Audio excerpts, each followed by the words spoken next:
Kain tayo guys.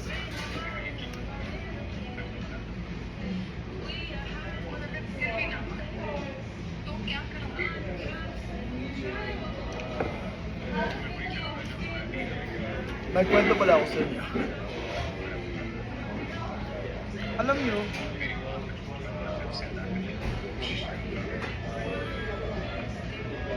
naniniwala talaga ako na yung kurakot sa bansa natin nagsisimula sa maliit. I feel halos lahat naman tayo mga Pilipino kurakot sa different ways. Diba? Hindi lang yung pera yung kinukurakot natin, yung oras.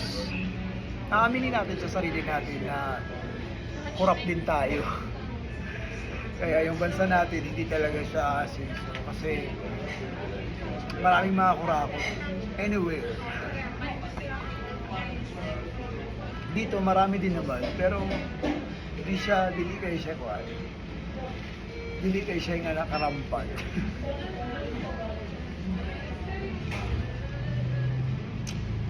Pero importante maging masaya na lang tayo na